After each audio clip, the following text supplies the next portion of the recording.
I want to thank all the women who support me. I have wonderful support systems from women of all types who seem dedicated to the notion that Terence McKenna can always be improved.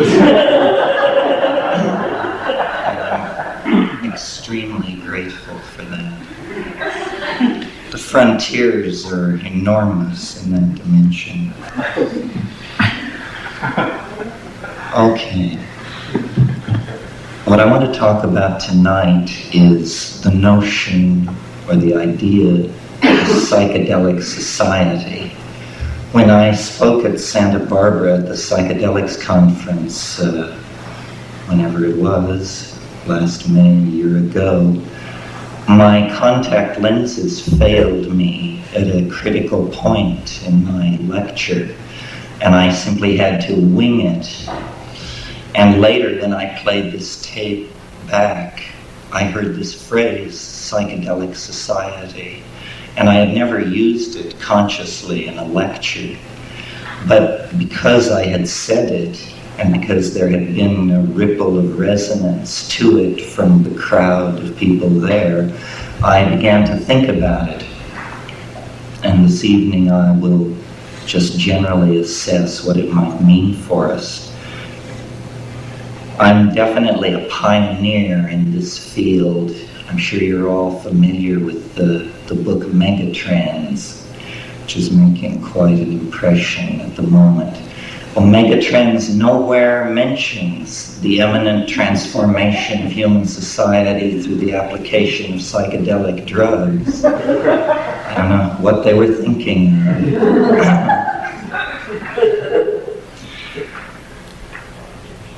What I think a psychedelic society, what that notion means or implies to me in terms of ideology, is the idea of creating a society which always lives in the light of the mystery of being. In other words, that solutions should be displaced from the central role that they have had in social organization.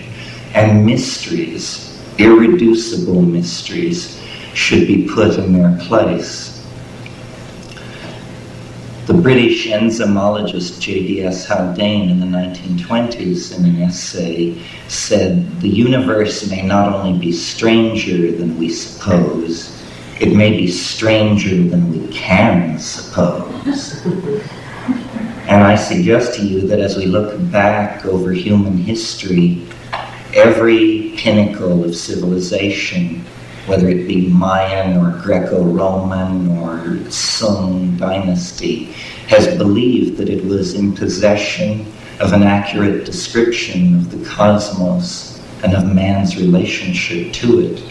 This seems to go along with the full flowering of a civilization. But from the point of view of our present civilization, we regard all those conceptions as, at worst, quaint, at best, half right, and congratulate ourselves that our civilization, at last, has its finger on the real description of what is going on.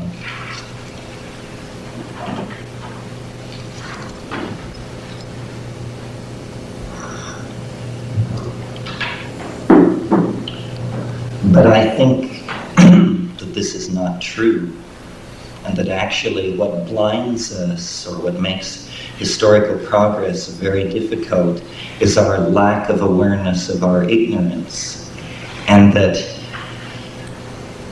beliefs should be put aside, and that a psychedelic society would abandon belief systems for direct experience.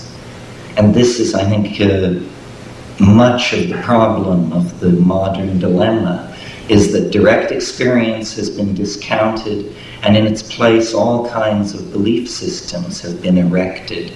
I would prefer a kind of intellectual anarchy, where whatever was pragmatically applicable was brought to bear on any situation, but where belief was understood as a self-limiting function.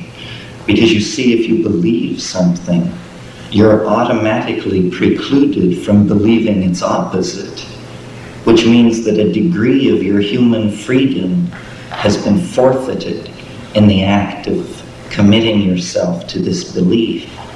And I maintain that it's pointless to have beliefs, in a sense, because the universe really is stranger than we suppose.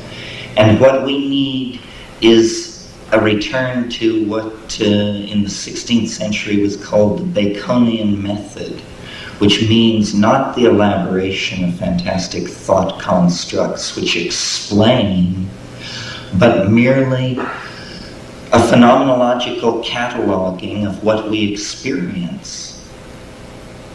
Computer networks and psychedelic drugs and the increased availability of information in the world have actually made possible the evolution of new alien information states which never existed before. And we are processing these things, but at a very slow rate because we are hindered by ideology. Now, I mentioned in an earlier workshop this afternoon that Freudian models, Jungian models of the psychedelic experience, which saw it as somehow as stripping away of resistance and a revealing of complex and hidden emotions and motives and belief systems, has been replaced in the last 5 to 10 years with the shamanic model of hallucinogenic and shamanic experience. This model holds that archaic peoples have deputized special people to probe hidden information fields using psychedelic drugs, and that the information extracted from these information fields is then used to guide and direct the society. Now, I'm interested in this second model and spend time in the Amazon and am familiar with the operational mechanics of shamanism and shamanic personalities and that sort of thing. But I believe, actually, that the psychedelic experience looms larger than the institution of shamanism, and that we hold a unique opportunity, which is sort of the flip side of the culture crisis. Our ability to destroy ourselves is the mirror image of our ability to save ourselves. And what is lacking is a clear vision of what should be done. What should be done is certainly not the accumulation of ever larger nuclear arsenals and the promotion of all kinds of primate game playing of the sort that Tim Leary is well versed in denouncing.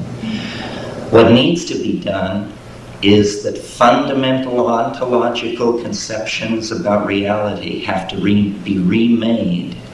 We need a new language, and in order to have a new language, we must have a new reality. It's almost a kind of Ouroboros equation or a bootstrap situation.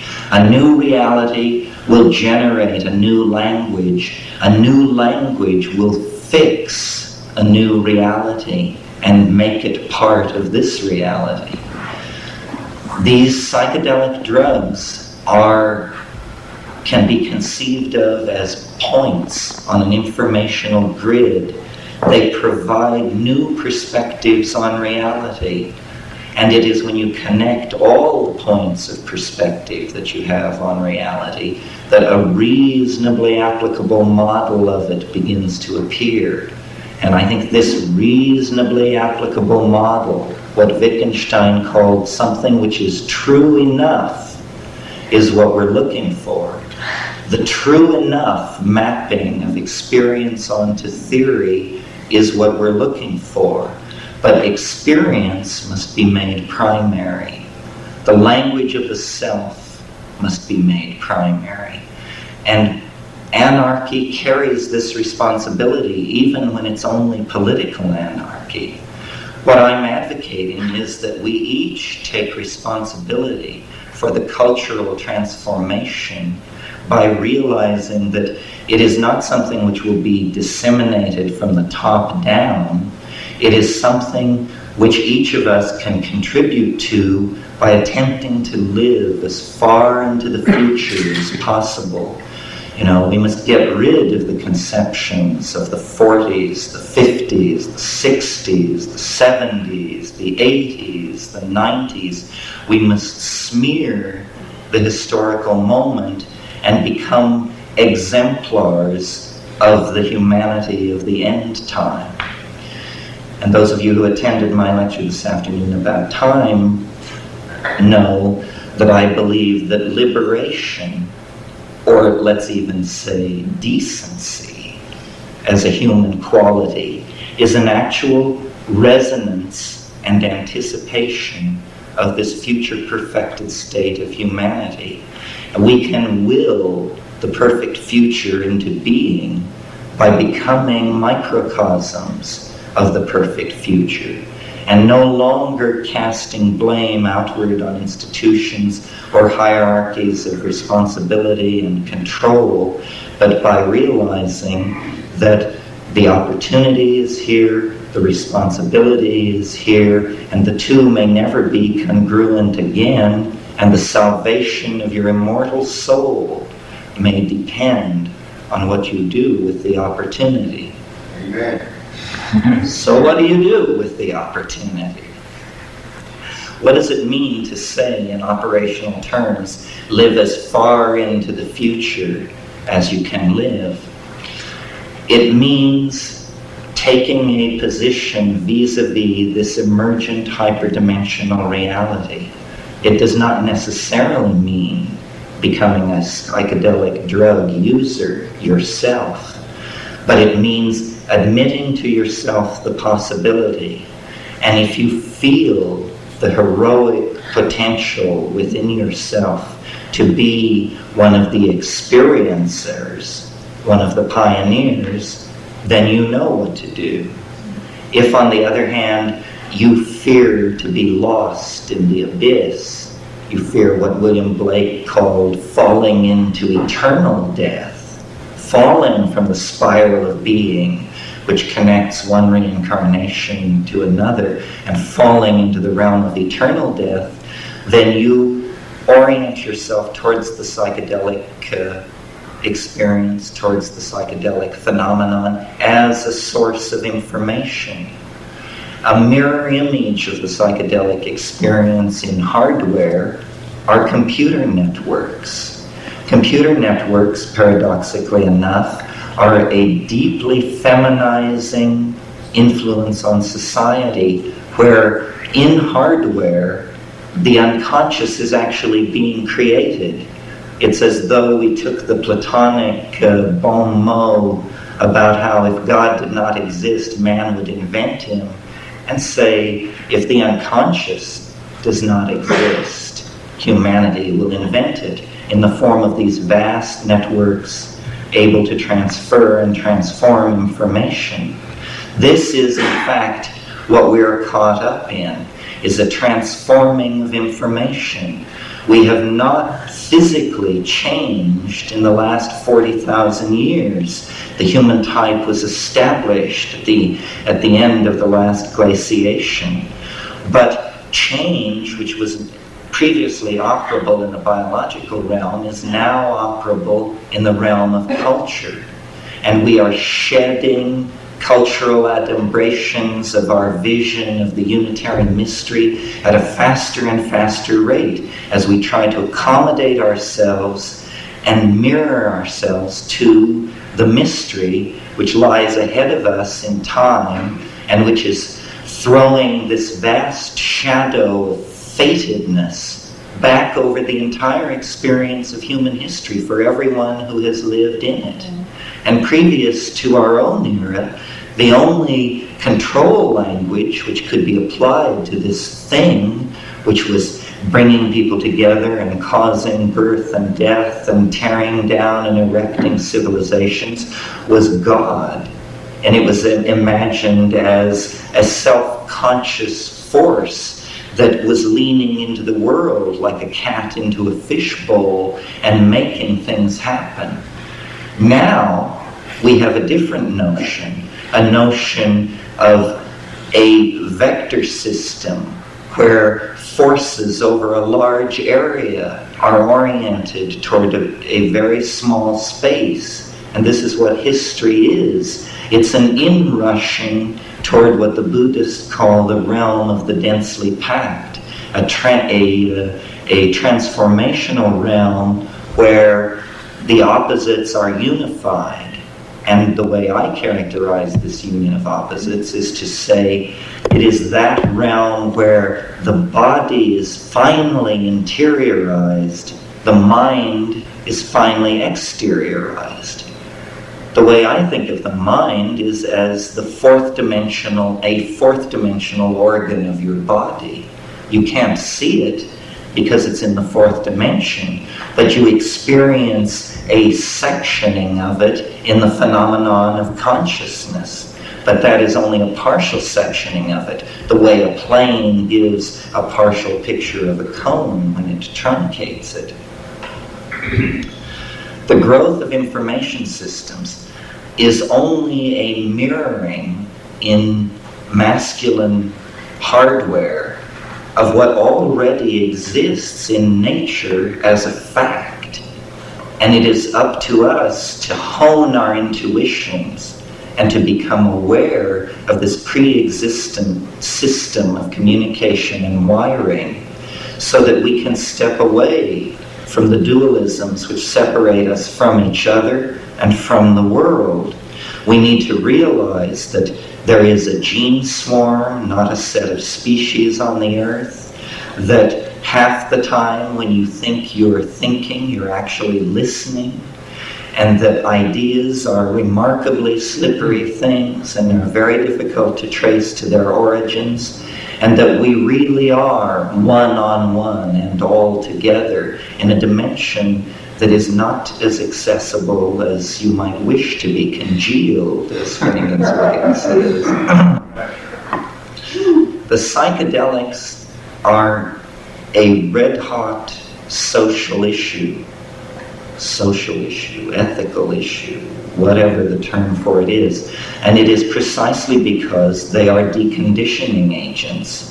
They will cast doubt in you if you're a Hasidic rabbi, a Marxist anthropologist, or an altar boy, because their business is to dissolve belief systems.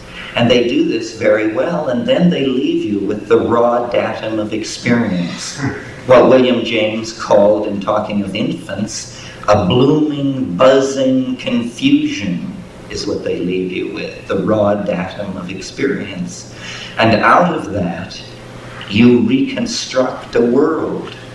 And you need to understand that it is a dialogue where your decisions, the projection of your grammar onto the intellectual space in front of you, is going to gel into a mode of being.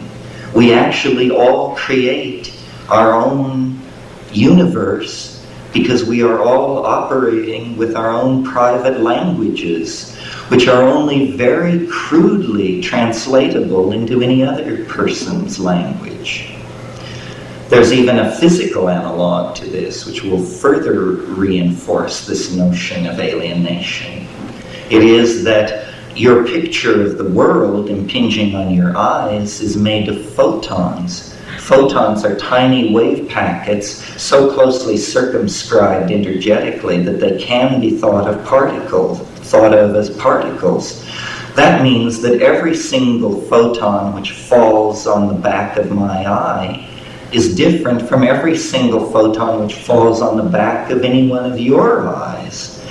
This means that I am using 100% a different section of the world than any one of you is to get a picture of the world. And yet we are sitting here with the naive assumption that our pictures of the world differ only by our perspective within the space of the room. And we have numerous extremely naive assumptions like this built into our thinking.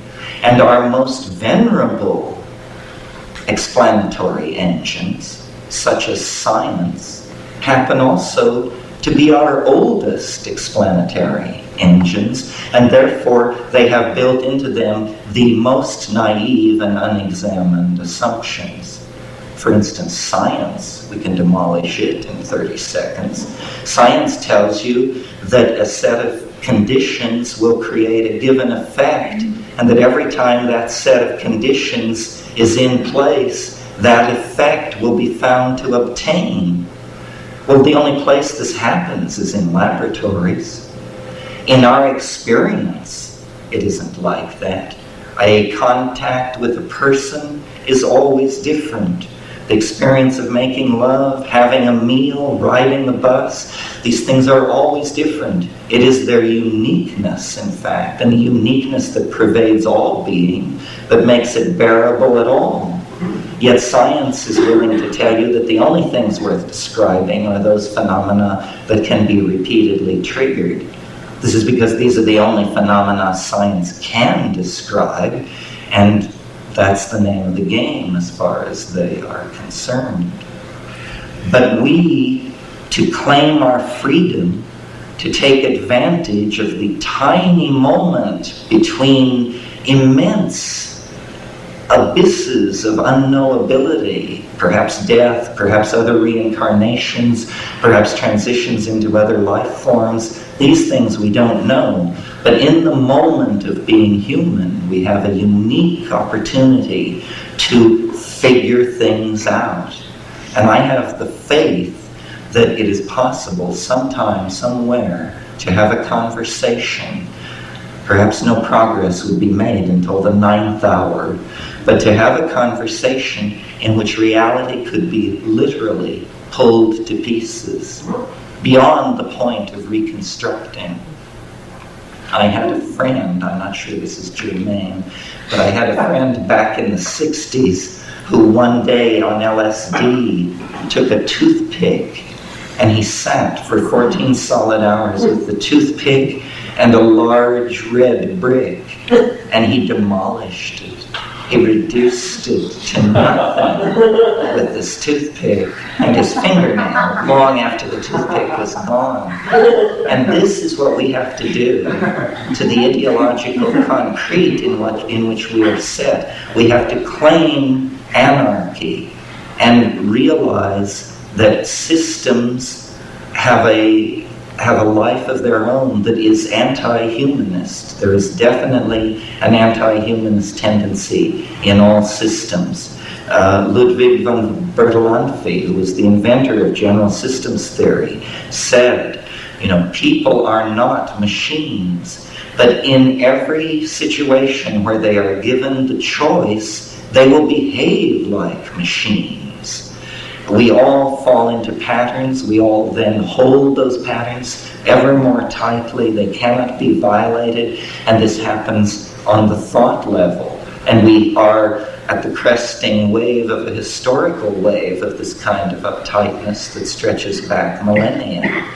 And I think that we have now come to the end of this phase. Whether you buy into my own peculiar apocalyptarian transformative vision involving 2012, or whether you just can tell by looking around you that the shit may soon hit the fan, I think we can agree that we have come to some kind of a pass.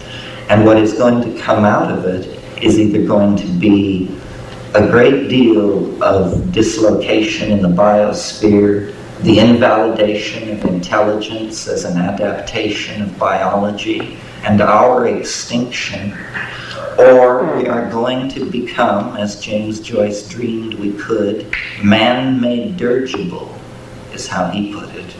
In other words, the exteriorization of the soul, the interiorization of the body. And in this process, everything is going to be challenged. The very notion of humanness is going to be challenged, because we are on the brink, through genetic manipulation of DNA, of actually taking control of the human form, of being able to extend the notion of art inward into the human body and form. Are we classicists? Shall we each be an Adonis and a Persephone? Or are we, what are we? Are we surrealists? Shall I be a potato and you a burning leopard?